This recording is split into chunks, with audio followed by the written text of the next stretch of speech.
Tonight's highlights. First ship carrying grain from Ukraine docks on Horn of Africa. Strikes and rising bills pose headache for Scottish independence. Zelensky vows to chase Russians to the border. Stocks may fall even further. Elon Musk adds whistleblower. Angola's ruling party extends 47-year streak with election win. Chris Rock says he has turned down offer to host Oscars again. Food experts say shipment is drop-in bucket for drought-hit Somalia, Kenya and Ethiopia, but hope supplies pick up. The first ship carrying grain from Ukraine for people in the hungriest parts of the world has docked at Djibouti, on the Horn of Africa, as areas of East Africa are badly affected by deadly drought and conflict. Food security experts say it is a drop in the bucket for the vast needs in the worst-hit countries of Somalia, Kenya, and Ethiopia, the country to which the shipment is going. But the flow of Ukrainian grain to other hungry parts of the world is expected to continue, with another ship leaving on Tuesday for Yemen. The UN World Food Programme has said it was working on multiple ships. Millions of other people in the Horn of Africa region are going hungry because of drought, and thousands have died. Somalia has been especially hard hit because at least 90% of its grain came from Ukraine and Russia before Russia invaded Ukraine in February.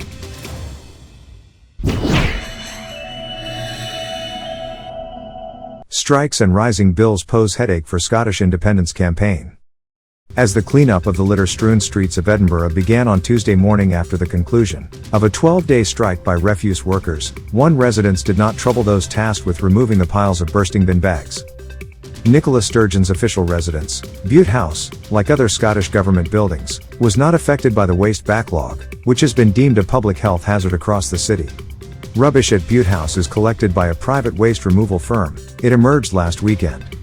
The news added another unflattering optic to growing criticism of the First Minister's handling of escalating nationwide strike action.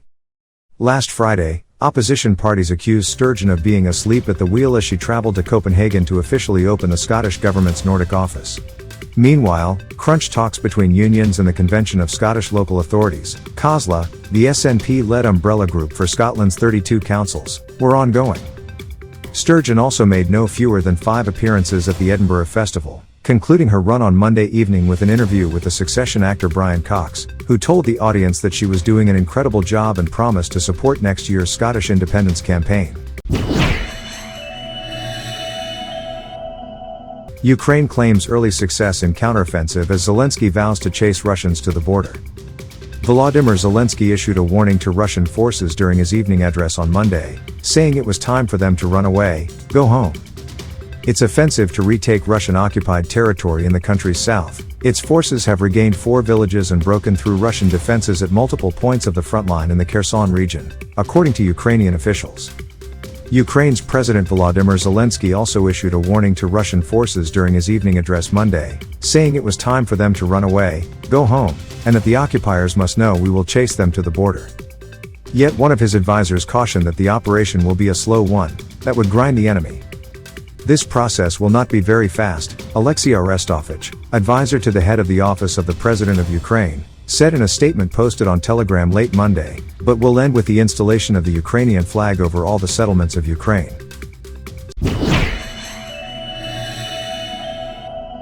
Stocks may fall even further. After stocks got clobbered in the first half of the year, they started to stage a comeback, with all major indexes rising for much of June, July, and August. But then Federal Reserve Chairman Jerome Powell spoke at the annual Jackson Hole Economic Symposium last week and strongly indicated that the U.S. Central Bank would likely raise rates more aggressively than investors expected, and he said that American households can expect some pain ahead. Now stocks appear to be reversing course, having fallen steeply in the wake of Powell's address. And some analysts say stocks may have further to fall.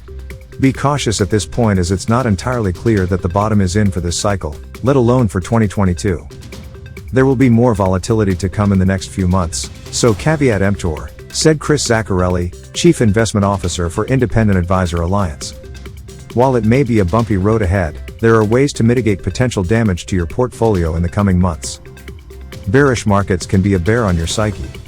There may be times when you are tempted to sell your equity investments and move the proceeds into cash or a money market fund. You'll tell yourself you will move the money back into stocks when things improve. But doing so will just lock in your losses. Elon Musk adds whistleblower claims to list of reasons for ending Twitter deal.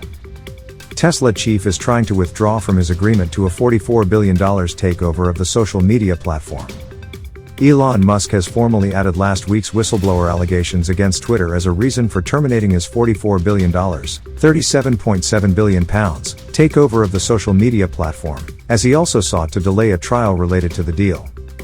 Representatives of the Tesla CEO said accusations of far-reaching misconduct at Twitter from Peter Zatko, the company's former head of security, constituted a further breach of the deal. Zatko, who was fired by Twitter in January, has filed a whistleblower complaint against Twitter in which he warned that the company was grossly negligent in several areas of information security. These allegations, if true, demonstrate that Twitter has breached the following provisions of the merger agreement, thereby giving the Musk parties the right to terminate the merger agreement, Musk's lawyers said in a letter sent to Twitter on Monday and disclosed on Tuesday. Musk has subpoenaed Zatko, meaning he will be required to supply evidence for a forthcoming trial about the deal termination, which is due to begin on 17th of October but could now be delayed by a month. In a separate filing on Monday to the Delaware Court of Chancery, where the trial will be held, Musk asked to push back the hearing to an unspecified date after 10th of November subject to the court's availability. Angolan President João Lourenço has secured another 5-year term after winning the most competitive election in the country's democratic history, according to results issued Monday by the Electoral Commission. The incumbent Lourenço and his Popular Movement for the Liberation of Angola, MPLA, were declared winner of Wednesday's presidential and parliamentary election with 51.17% of the votes.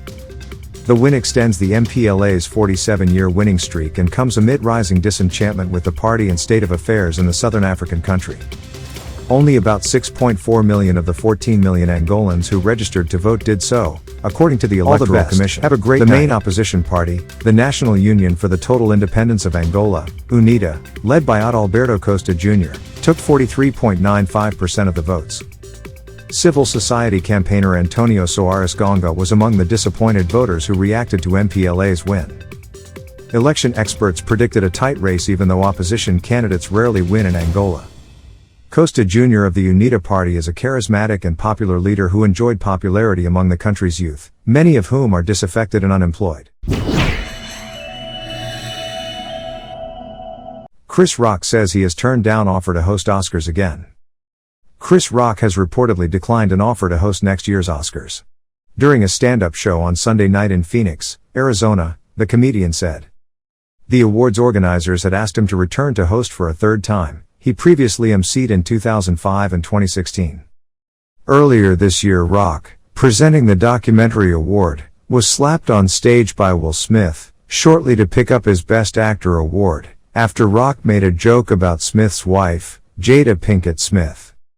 During his show, Rock reportedly compared accepting the hosting gig to returning to the scene of a crime, referencing the murder trial of O.J. Simpson, which recorded that the night of Simpson's ex-wife's murder began with her leaving a pair of eyeglasses at an Italian restaurant. Returning to the Oscars, said Rock, would be like asking Nicole Brown Simpson to go back to the restaurant.